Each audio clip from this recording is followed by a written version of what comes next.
Assalamu alaikum wa rahmatullahi wa barakatuhu. La page 41. Inna alhamdulillah. Toute louange est à Allah. Wassalatu wassalamu ala rasulillah.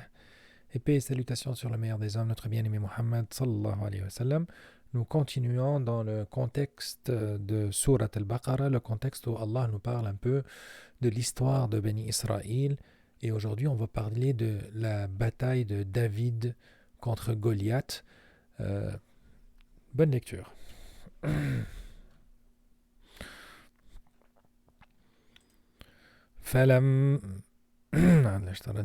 فلما فصل طالوت بالجنود قال إن الله مبتليكم بنهر. Donc, un petit rappel, vous pouvez réviser la page numéro 40. Talut, c'était le commandant de l'armée, c'était le roi, et David était un soldat dans l'armée de Talut, et de l'autre côté, c'était l'armée de Goliath, et bien sûr Goliath le géant. Puis, au moment de partir avec les troupes, Talut dit, voici Allah va vous éprouver par une rivière. فمن شرب منه فليس مني ومن لم يطعمه فإنه مني. Quiconque y boira ne sera plus des miens, et quiconque n'y goûtera pas sera des miens. فشربوا منه إلا قليلا إلا من اغترف غرفة بيده إلا من اغترف غرفة بيده. À l'exception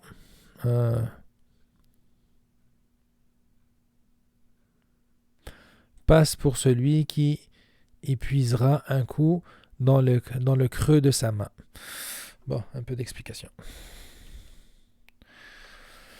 Talut, lorsqu'il est parti, certains historiens vont dire qu'il était dans une armée de 80 000. Mais dans ces 80 000-là, il y en avait les peureux, les lâches, ceux qui n'avaient pas la foi, ceux qui ne voulaient pas combattre. Et donc Allah voulait purifier cette armée pour que les rangs soient solides avant la bataille. Et donc, il les a éprouvés avec la rivière du Jordan, en Jordanie aujourd'hui. Donc, pour passer la rivière, et comme vous savez, c'est une région assez désertique, et vous pouvez imaginer la chaleur, la marche dans le désert, les troupes étaient assoiffées. Et là, devant la rivière, il vient leur dire que ceux qui vont y boire n'ont pas le droit de m'accompagner pour la bataille. Et ceux qui n'en buvront pas, à l'exception de ramasser comme ça, ghurfatan ou bien gharfatan. Ceux-là ont le droit de venir avec moi ou bien pourront venir avec moi.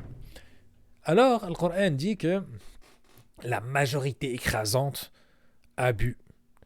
Il y en a même des mufassirines qui ont dit, parce que si vous regardez un peu le mot employé, fasharibu minhu, ils ont bu de cette rivière.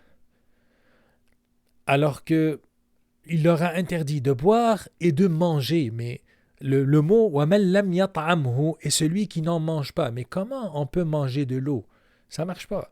Certains mufassirines ont dit qu'il y en avait ceux que pour détourner cet ordre-là, ils ont pris de la nourriture, peut-être du pain, puis ils l'ont imbibé d'eau, et ensuite ils ont mangé pour détourner le commandement que vous n'avez pas le droit de boire. Et donc il leur a dit que ceux qui y boivent, ceux qui y mangent, n'ont pas le droit de m'accompagner. Regardez ici.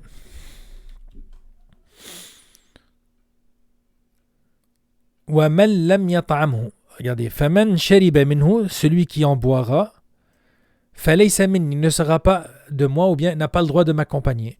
وَمَنْ لَمْ يَطْعَمْهُ, et celui qui n'en mange pas.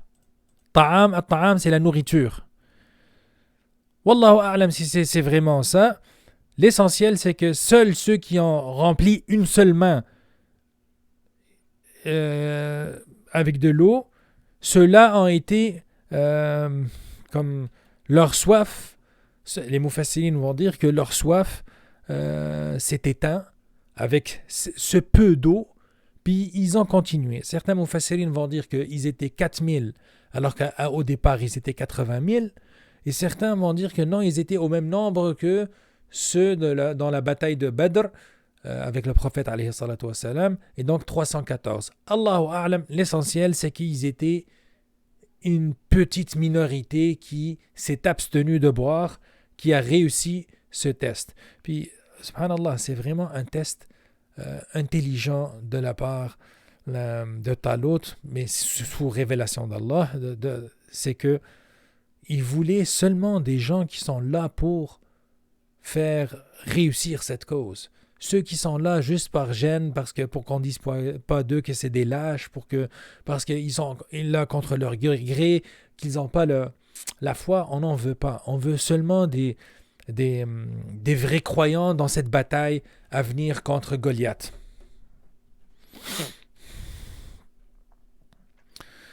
فلما جاوزه هو والذين آمنوا معه قالوا لا طاقة لنا اليوم بجالوت وجنوده. Puis, lorsque ils l'eurent traversé, c'est-à-dire la rivière, lui et ceux des croyants qui l'accompagnaient, c'est-à-dire que seuls les vrais croyants ont accompagné Talut dans la traversée de la rivière. Et malgré ça, ils dirent « Nous voilà sans force aujourd'hui contre Goliath et ses troupes. Nous ne sommes pas de taille, nous n'avons pas la puissance nécessaire contre cela. » Et donc, قال الذين يظنون أنهم ملاقو الله كم من فئة قليلة غلبت فئة كثيرة. Ceux qui étaient convaincus qu'ils auront à rencontrer Allah, c'est-à-dire ceux qui ont vraiment la foi, leur ont dit « Combien de fois une troupe peu nombreuse a par la grâce d'Allah vaincu une troupe très nombreuse. غلبت فئة كثيرة بإذن الله, par la grâce d'Allah ou bien par la permission d'Allah. Wallahu ma'as sabirin. Et donc il faut retenir de ce verset-là que Allah est avec ceux qui sont endurants, ils sont patients, mais c'est Allah qui octroie la victoire. Ce n'est pas le nombre. وَلَمَّا بَرَزُوا لِجَالُوتَ وَجُنُودِهِ قَالُوا رَبَّنَا. Et quand ils sont apparus devant Goliath et ses troupes, quand est venue l'heure de l'affrontement, ils ont fait cette prière. Et tous les troupes musulmanes doivent apprendre cette prière parce que cette prière rapproche la victoire. قالوا ربنا أفرغ علينا صبرا وثبت أقدامنا وانصرنا على القوم الكافرين. Ils dirent, Seigneur, déverse sur nous de l'endurance, affirme nos pas et donne-nous la victoire sur ce peuple infidèle, sur ce peuple de non-croyants, de mécréants. Donc, ils ont prié une prière qui a 3 composantes. La première, c'est Rabbana afrigh alayna sabran. Oh Allah, donne-nous la patience et l'endurance nécessaires. Donc, ils parlent de leur état d'esprit. 2. Wathabbit aqdamana, et rafferme nos pas. Fais que nos pas ne tremblent pas, fais que nos pieds ne tremblent pas. Wansurna ala al-qawmi al-kafirin, et octroie-nous la victoire sur ce peuple de mécréants. Et donc Allah, dans la ayah suivante, فهزموهم بإذن الله. ils les mirent en déroute par la grâce d'Allah. Ils ont été vainqueurs par la grâce d'Allah. وَقَتَلَ دَاوُودُ جَالُوتَ. Et David a tué Goliath. وَآتَاهُ اللَّهُ الْمُلْكَ وَالْحِكْمَةَ وَعَلَّمَهُ مِمَّا يَشَاءُ. Et Allah lui donna la royauté et la sagesse. Et lui enseigna ce qu'il voulut. Ya Allah. Des historiens vont dire que Talut, le roi, avait promis que celui qui tue Jalut, Goliath, épousera sa fille. Et donc, David, selon les historiens, qui était un très bon tireur avec, je ne sais pas comment on appelle ça en français, qui était un très bon tireur, a visé puis a donné une pierre et a lancé une pierre avec le... je ne sais pas comment on appelle ça en français. Puis il a frappé Goliath en plein front, ce qui lui a cassé le crâne, et il en est mort. Ensuite, il a épousé la fille de Talut, et lorsque Talut n'était plus, c'est David qui est devenu le roi. Mais le Coran ne donne pas de détails sur la passation du pouvoir, comment ça s'est fait, est-ce qu'il a vraiment épousé sa fille. Allahu a'lam. On voit que le contexte coranique, dès que la bataille est commencée, on ne parle plus de Talut, on parle des croyants, ensuite on parle de David, et ensuite David est devenu roi, et Allah lui a donné la sagesse, et on sait que David est devenu prophète, et Allah lui a enseigné tout ce qu'il voulait.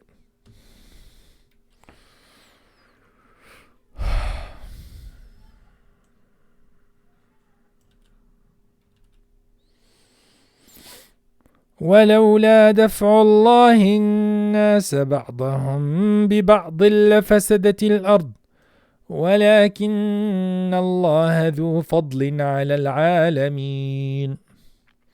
Et si Allah ne neutralisait pas une partie des hommes par une autre partie, la terre serait certainement corrompue, mais Allah est détenteur de la faveur pour les mondes. C'est-à-dire, Allah a créé des règles sur lesquelles marche cet univers.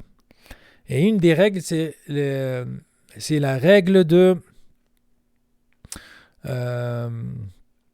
neutralité, ou bien pas de neutralité, mais neutralisation. C'est-à-dire, le mal et les gens du mal ont des forces.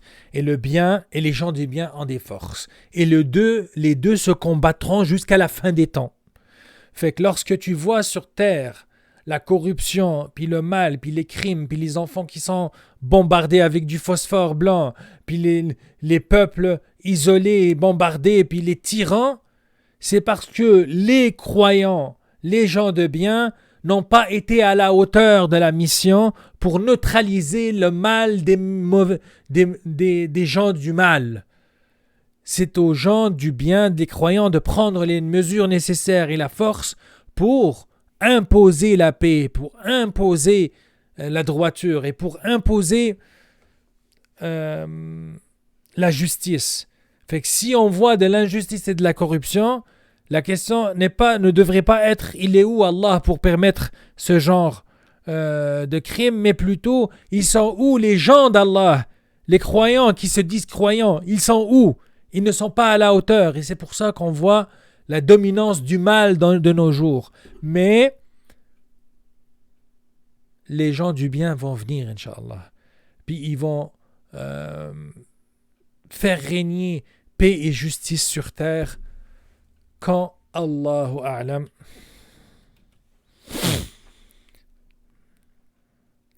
ولكن الله ذو فضل على العالمين. Mais Allah est détenteur de faveur pour tous les mondes, pour les mondes. تلك آيات الله نتلوها عليك بالحق. Voilà les versets d'Allah que nous te récitons avec la vérité. وَإِنَّكَ لَمِنَ الْمُرْسَلِينَ. Et certes, tu es parmi les envoyés ou bien parmi les messagers. Pourquoi Allah a fini ce contexte avec ça? Parce que cette histoire de Bani Israël, très peu sont ceux qui la connaissaient, avec autant de détails et de précision. Seulement les vraiment érudits rabbis connaissent cette histoire. Et lorsque Allah révèle au prophète Muhammad alayhi salatu wassalam, cette histoire, c'est pour dire à Bani Israël, voyez, Allah connaît bien votre histoire, et que si Muhammad alayhi salatu wassalam n'était pas un messager d'Allah, comment a-t-il su tous ces détails sur votre histoire? Allahumma salli wa sallam wa barik ala sayyidina Muhammadin wa alihi. Wassalamu alaikum wa rahmatullahi wa barakatuh.